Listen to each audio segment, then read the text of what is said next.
guys, I'm Tim. I'm Bob. I'm Spencer. Dan. And this is the Board Game Rundown. Today we're going to preview Santa's Little Elves. This is a new game from TGG Games, and it is designed or developed by Bruno Feduti. Heard of him. Yeah, you know. He's done something? He's one or two things. He made some games. Some games. So in this game, I find the theme hilarious. You are elves in Santa's workshop, and you hate it because you work every day but one of the year. And so what you've done, or what you're deciding to do, is you're going to start stealing some toys, right? And I'm going to sell these toys, and I'm going to quit this job and like go on permanent vacation. The only problem is that up to 3 other people, other elves, have the same idea. So they're all trying to do that. So what's going to happen is this is going to basically break down like set collection. You are going to you've got electronic toys and non-electronic toys, right? That are noted either by the batteries on the top or the blocks, right? So electronic toys, non-electronic toys. Pretty straightforward. There are some tiles that can come into play, which will have an immediate effect or play at any time. I'm not going to go into all of these, but I just want you to see the icon. And some of them are pretty cool because they will let you jump, turn, you know, you reverse turn order, reverse turn order, steal things from other people, things like that. They're super important to note. The roller skate by itself is worth 1 point, but if you have a pair of roller skates, 2 points. No, Another 8 points. Or 8 points. Whoa, boy, way off. No wonder you lost. Yeah, 8 points. No doubt. Another interesting thing is if we have, let's just say we've got things that are the same right here, like this. So now these toys are bundled. So if one of these gets picked, they both go. And now we're going to get into the meat of the game. The meat.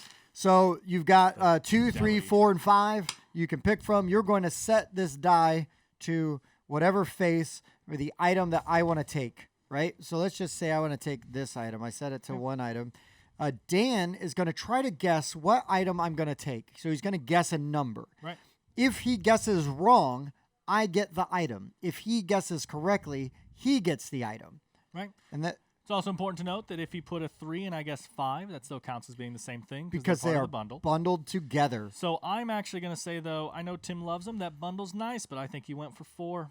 Ooh, I did take the 5 this he time. took the bundle. So these would clear out. We would draw 2 new tiles, place them out.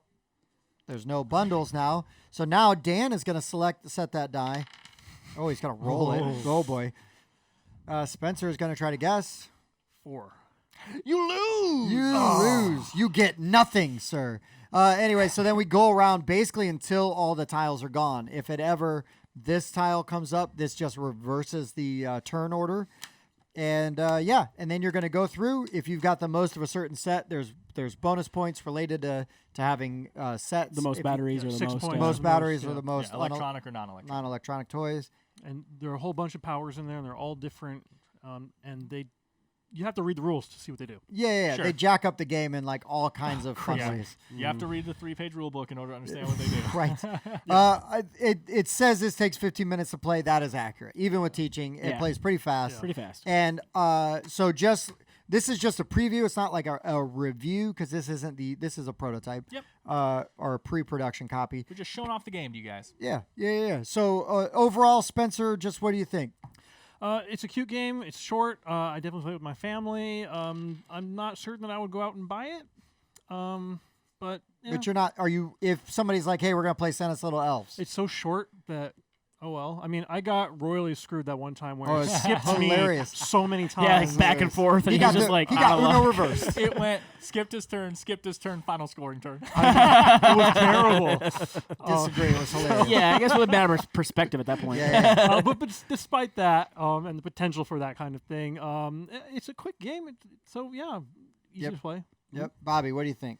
Yeah, I definitely think depending on the price point where they put it at, whatnot, it's fun, it's entertaining. Why they decided to go with a D6 instead of a D4, don't really Could know. have just been production like this. Sure, like a pre-production. D6 might be easier to, exactly. Being pre-production, it might be a D4. Yeah, you after notice that. the 1 and the 6 here symbols, they don't do anything. Yeah, but it was entertaining. It's nice to try to like read people, and like because that's the game, right? If you ever like gambling or betting or anything like that, where you're trying to like read other players, you probably enjoy this game. And as I said, depending on what the price point's at, I might pick it up because it's a fun, light one to play with younger people and or older people who like to gamble. Yeah, right. Daniel, you don't like to gamble. You don't. I don't like to gamble. I like reading people, though. That's Yeah. fun. I mean, I'm just going to come out first, though, and say, guys, we're not the target audience. right?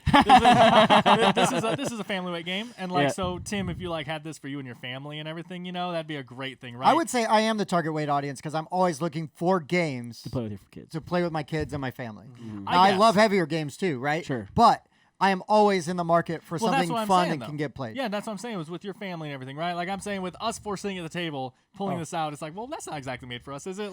So it's if from our description if this game is for you. This is a child-friendly family weight game with that push your luck, that reading people, that kind of thing in there, and you know what you're getting from this. And I mean, if that's what you're at for, 100% check it out. I mean, checking it out is free anyway, right? So see what all is on the crowdfunding when it comes to everything. I guess for me, I had a really good time playing this. I really enjoyed it. Obviously, I'm not going to pay $100 for this game, but relatively cheap. Well, for sure, one a copy. Yeah. Because I can play with my in-laws. I mean, I can play with my non-gaming in-laws, right? I can play with you guys and have a really good time because there's a lot of just, what am I going to pick? Trying to game the person more than the game. Or you do the whole roll the die and cover it, right? Yeah. Guess. Oh, you're wrong. Sure. I hate that. That would ruin it for me if it's the a guessing person, game, man. It's just a guessing game. But actually, having some knowledge and knowing what kind of sets people are trying to collect, I really enjoyed it and thought it was really brilliant. I also appreciate just how brief it is as well. Because if you're having a bad game or you're having a lot of bad luck with it and you're just not able to guess, it's done in 10, 15 minutes. So who cares? But this is an awesome little filler game. We're waiting for Bob because he went to Chipotle and he's running late. Or he's just Bob and running late. We could just play this real quick and you're good to go. So I would recommend this very strongly, especially if, like Dan said, if you have in your life Tykes. Well, I mean, it says 14 and up because it can be a little mean. I guess, I could definitely see 10. Yeah. I can play this 10. with my 10-year-old daughter, no problem. Yeah. But I do feel like with the kids and the non-gamers, I could play this and have just as good a time as playing this with heavier gamers that are at least willing to have some fun and press their luck a little bit. So that's pretty much it for Santa's Little Elves. I think overall we had a good time with it. Nobody had a bad time playing it, right? Yeah, I don't think any hate was thrown. No. And we played it. A little shade on Spencer, but no hate. Well, that's we played it at a meetup, and we played with some other people that not involved in the show, and I feel like they all had a really good time with it too. Lots of laughing. We played with a complete stranger. And I felt like he had a really good time. It's a good icebreaker. So it was a good icebreaker kind of game, right? So it would I would throw it in that category of stuff. So this has been Santa's Little Elves, and for the Board Game Rundown, I've been Tim. That was Bob. Spencer. Dan. We'll see you next time.